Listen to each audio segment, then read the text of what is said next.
Ini sesuatu macam yang tidak ada hubungan dengan berkaitan dengan jin dan setan. Wa min huna ja'al jazmu bi hurmati hadzal alabi. Maka datanglah satu ketetapan haramnya permainan-permainan ini. Jangan sampai kita menyudutkan, kamu pemain sihir, dirinya sendiri profesi sihir.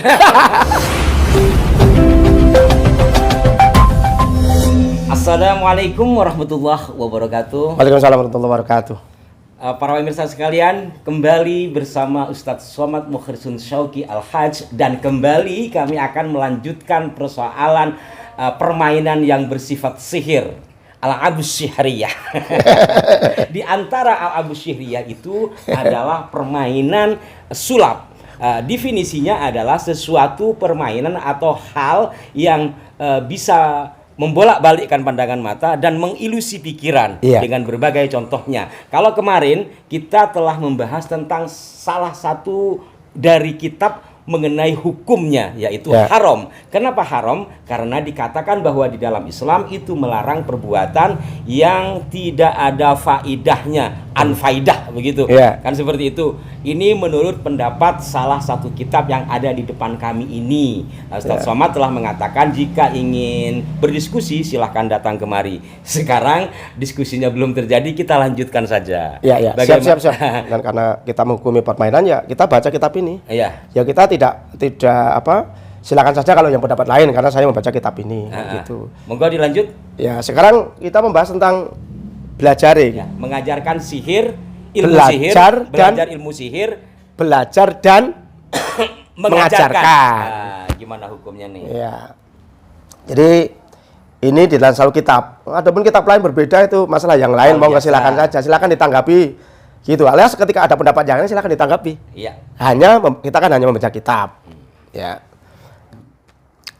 Zahaba ba'dul ulama ila anna ta'allumas sihri mubahun. Sebagian ulama berpendapat bahwa belajar sihir itu mubah. Boleh saja. Jadi seandainya umpama ini, kalau memakai hukum yang mubah ini, berarti kita kalau seandainya memang kitab Syamsul Ma'arif dianggap sihir, berarti mubah. Berarti boleh belajar. Gitu kan? Itu dasarnya apa? Bidalil ta'limil malaikati as-sihra linasi. Jadi dengan dalil olehnya mengajarkan para malaikat tentang sihir kepada manusia.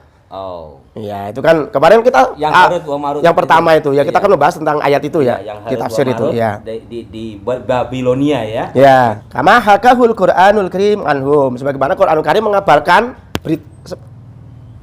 tentang berita tadi. Wa ila hadzal Zahabal Fakhrur Razi min ulami ahli sunnah. Dan pendapat ini adalah pendapat yang disetujui oleh seorang ulama tafsir, yaitu al-alamah ahli tafsir, yaitu Al-Fakhrur Razi. Fakhrur Razi memperkenalkan ya. Termasuk min ulama'i ahli sunnah wal jamaah. Kemudian wadhaba al-jumhuru ila hurmati al-milk sihri. Yang kedua, bahwa sebagian besar ulama memang belajar ini diharamkan. Jadi kalau jumhur ulama belajar maupun mengajarkan haram. Jadi mayoritas ulama malah mengharamkan. Ya anal Qur'an al-Karima wa dzakarahu fi ma'rad dzammi wa bayyana annahu kufrun fa kaifa yakunu halalan. Karena Al-Quran juga mencela tentang sihir. Dan Quran juga menerangkan bahwasanya annahu kufrun fa kaifa yakunu halal. Kalau sihir itu kufur, bagaimana belajar itu jadi halal.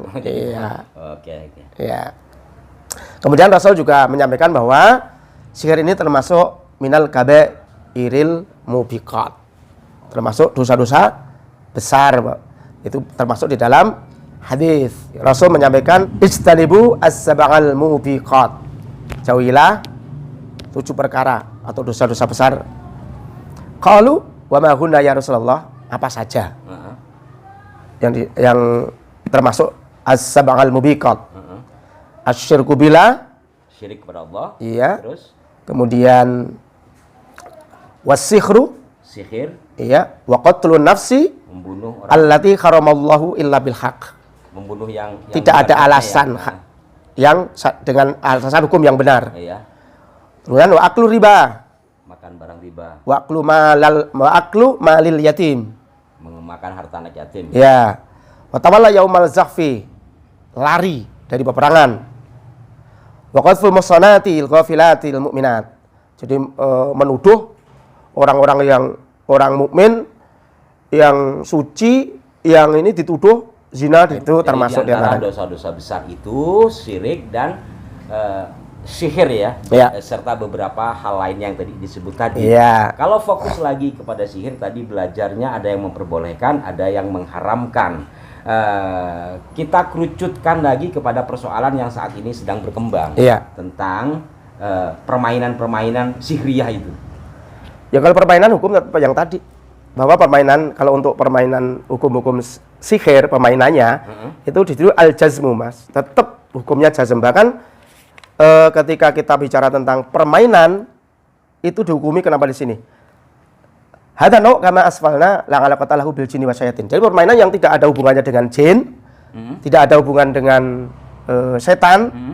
Fa wa la alaqatalahu bi qadiyatil kufri wal iman itlaqan. Itu tidak masuk dalam kategori kufur. Karena itu tidak ada hubungan dengan kufur atau iman. Wa inna ma hiya al-abun tukhadimu al-muqula wa tughalitul andor. Itu karena itu hanya sekedar permainan yang dapat mengilusi akal, kemudian dapat menipu pandangan. Nah, ini menarik ini. Ini yang saya lihat di beberapa jumlah netizen ya, termasuk di komentar kami kayaknya. Kalau seperti yang dilakukan oleh para dukun itu kan menggunakan jin gitu. Sementara sulapan itu tidak menggunakan jin kan. Sementara di sini dikatakan permainan itu tidak menggunakan jin. Tetapi bagaimana memperdaya pandangan dan mengilusi pikiran. Dan di sini tetap dihukumi haram. Wa tusbihu af'alas saharatil hakikin. Sesuatu tadi menyerupai perbuatan tukang sihir yang hakiki. Kemarin kan ada sihir kan, sihir yang hakiki itu ya sihir yang ketika bisa membuat orang celaka, kemudian orang yang sehat jadi sakit, orang yang kemudian jelek jadi kelihatan cantik itu. Tapi dengan perantaraan jin dan setan lah gitu ya. Sementara ini yang tidak menggunakan jin, karena tasyabuh atau menyerupai dengan yang hakiki, maka dihukumi sama. Ya gini, wa min huna ja'al jazmu bi hurmati hadil al'ab. Ingat, saya bacakan lagi. Wa min huna ja'al jazmu bi hurmati hadhil al'abi.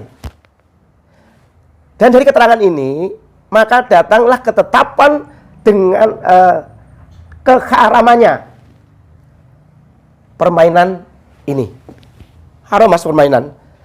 Suatu permainan yang dapat mengilusi ukul akal dan dapat menipu mata di sini. Sekalipun dia tidak menggunakan jin. Ya ini kama lafna la ala qatalahu bil jinni wasyayatin mas. Memang diterangkan ini sesuatu macam yang tidak ada hubungan dengan berkaitan dengan jin dan setan. Ini permainan ya, ini permainan yang tidak ada hubungan dengan setan, jelas. Ini murni permainan. Wa min huna ja'al jazmu bi hurmati hadzal alabi. Maka datanglah satu ketetapan haramnya permainan-permainan ini.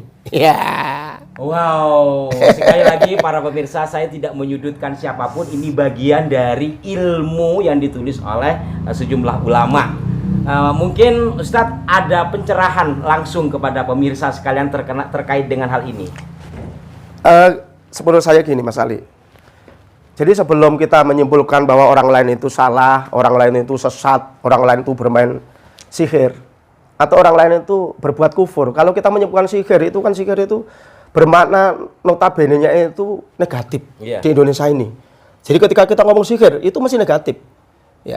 Walau kenyataannya banyak macam-macamnya sihir, tapi kalau di Indonesia ini adalah sihir itu orang menganggap itu sesuatu yang buruk. Maka sebetulnya kita itu harus benar mengerti dulu, dibuka dulu kitabnya. Kalau kitab 10 coba kitab 11 dicari.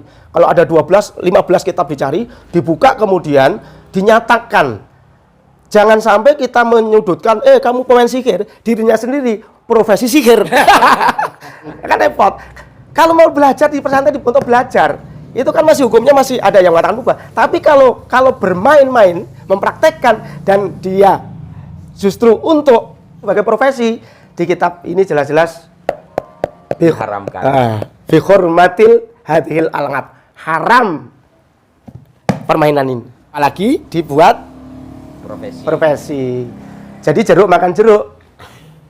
Ya. Demikian para pemirsa, ini mudah-mudahan menjadi pencerahan bagi kita dengan ilmu-ilmu yang ditelurkan atau dihasilkan oleh para ulama. Ya. Dan sekali lagi janganlah kita mudah menuduh siapapun berbuat salah sebelum melakukan penelitian, agar apa? Agar tidak berbalik pada dirinya sendiri. Menurut saya untuk seseorang yang tidak punya keahlian untuk menetapkan satu hukum, jangan pernah berbicara di depan umum, atau setidaknya tidak punya rujukan di dalam satu kitab. Ini hanya menyebutkan ini sikir, itu sikir, ini sikir. Gini aja lah, siapapun yang merasa hari ini ngalim, alamah, pandai dan sangat pandai di bidang apapun, di bidang kitab, di bidang hukum, silahkan kalau memang beliau-beliau ini, para ulama ini, dan yang sekarang merasa alim dan merasa menyudutkan tentang kitab Syamsul Ma'arif dan Mampu Ushul Hikmah ini adalah satu kitab sihir, maka tahqiqlah kitab itu. Tahqiqlah kitab itu. Sebagai Anda memang benar-benar orang yang alim di bidangnya dan Anda menguasai tentang hukum-hukum yang ada di dalamnya.